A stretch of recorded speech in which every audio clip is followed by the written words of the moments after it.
I can write a story and I can read a beautiful book. I think that I can write better because I can explain what I want to say. Those artists into the main forum to continue with your dream. And I'm living each day to fulfill my dream of making a film and also to write another book. So that is my dream. And I think if I can do it, everyone can do it. Making something out of nothing. That is the passion. There's one quote that motivates me, and it's by Rumi. Wound is where the light enters. I am Nandita Chakraborty, and this is my story.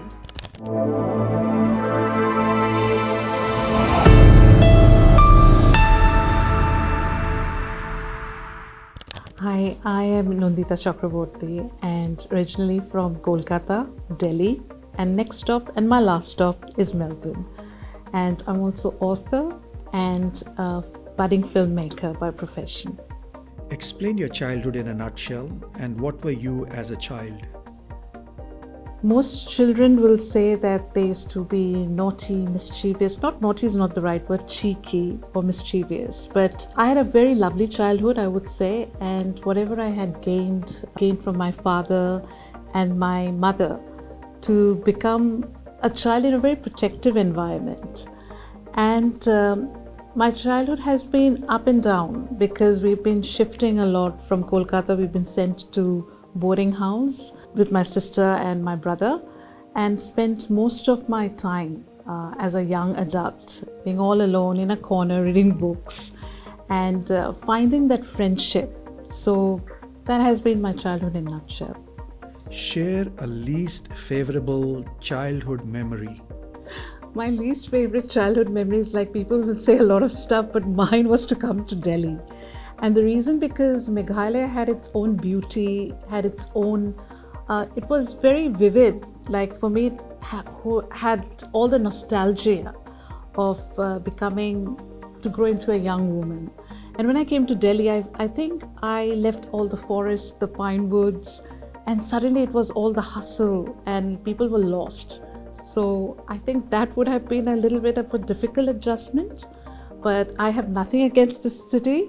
I still love the dust of Delhi. When I went to Delhi, I was 12 years of age. And when I went, that was the first time when I witnessed the 1984 riots as well. And it was just an eye-opener for me, like, oh my God, where we had been protective, in a shell, living in a very privileged life to say, and then to just come and see the smoke and what people can do to each other, that was something that still I can resonate with me today. Yeah.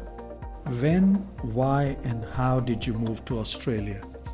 I came to Australia in 1999 on a business proposition because I was into arts. I was working with Ritu Berry over in India, and from there I moved to doing visual merchandising. So someone gave me an opportunity to come to Melbourne as they were setting up their own business as a clothing business. So when I came here, I saw that it was really very small. The market was really small, and I went back. And meanwhile, my brother and sister were already looking to study abroad. So in 2000, I came to Melbourne. And I opened my own shop with Indian jewelry, Indian clothes. I used to wholesale to Alana Hill as well. And my journey started from there. I think that time was a very difficult period. I think most people will say now we've got the most difficult, but I think nothing came easy then. Hardly, I used to get very excited. I remember when I saw one Indian, I would just like, oh, there you go. So that was something that always flowed, but now so proud to have a community that's thriving. So yeah. What are your qualifications? What do you do for living? I basically had BA honors in political science, and when I came here right now, I am an author, as I said. So I did my creative writing, which was just like when I used to work in a bank in 2007. I used to work for a bank, and then just to the mundane life of a banker, I started writing creative writing. But right now I'm doing my second bachelor's in film and TV, and also I'm a budding filmmaker. So yeah. What was your first job? My first job in Australia was in Kolkata, and I used to be a waitress, I remember. And I was very eagerly happy to do that because they would give me pizza at the end of the day. But we used to live together, so at that time too, we used to bring those two family pizzas in Kolkata. Me, my brother, my sister, and all our friends, the new friends, we would just finish it. So that was my first job. And then slowly we went and got my job in a bank, and my business was also there. So yeah.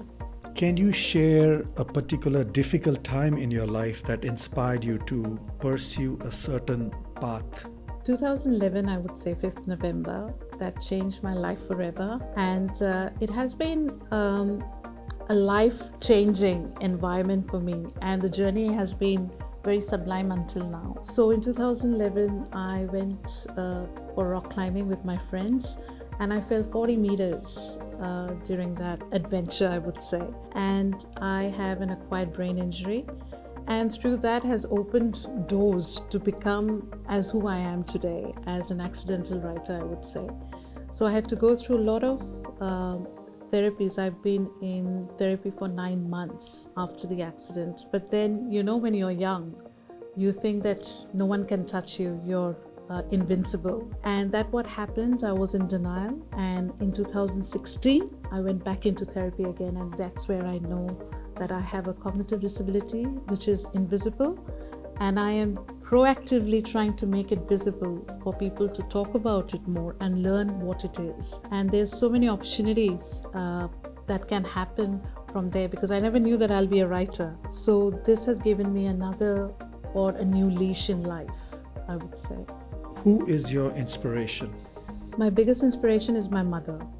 And the reason behind it, because if she wasn't there, I wouldn't have been the person I am today, because she understands. She's my full-time carer as well. I am a full-time carer too. So while caring for each other, I think we have come very close. And a daughter and a mother's relationship is very important. And that opens doors to a lot of friendship and relationships in your life as well, I guess. So she's my inspiration. What are your strengths and your weaknesses?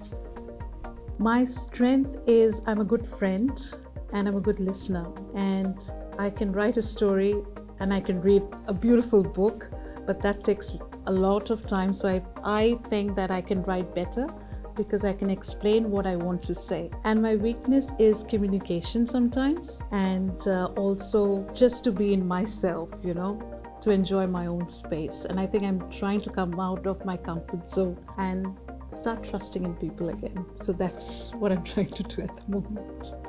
How would you describe your life at this moment? I think at this moment, I am taking anything and flying. So I'm not waiting for people to tell me what I need to do.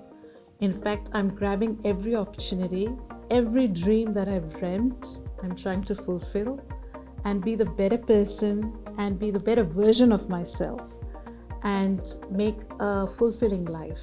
That's what I would say. What are your aspirations and goals for the future? The future is bright and beautiful. So the goal at the moment is to do something for people who are invisible like us. We are living in such a big ocean and we are trying to do everything at once. I think we want to make that statement of a community living peaceful as visible, and that comes with my invisible disability as well.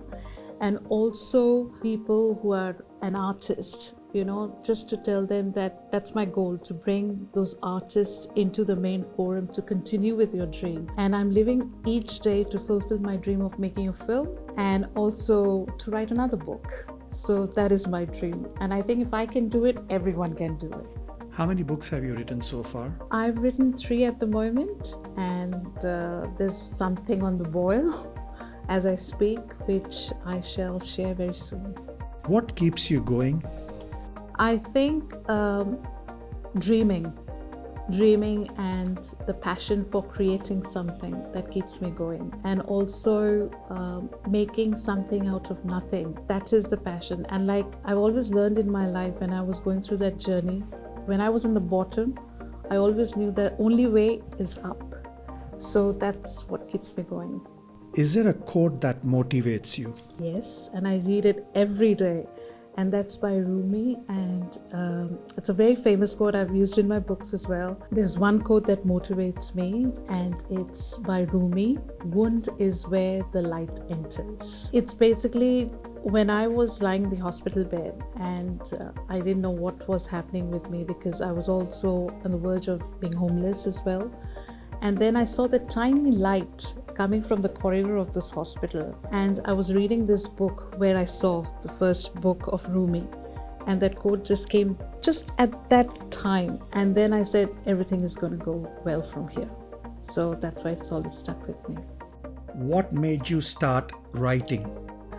I think it was in a therapy room in 2016 and 2017 actually, when I was with a speech therapist, and they used to give me a lot of things to write, and like what do you want to do in life. So there was just a pen and paper, and I had written a poem about my brain. And I think from that initiative, I went on to write a novella, and that's how it began. That's how the journey began. How do you want to be remembered by others? How do I want to be remembered by others? A good friend, a good listener, and who loves her golgappas. That's how I would like to be remembered. What is success as per you?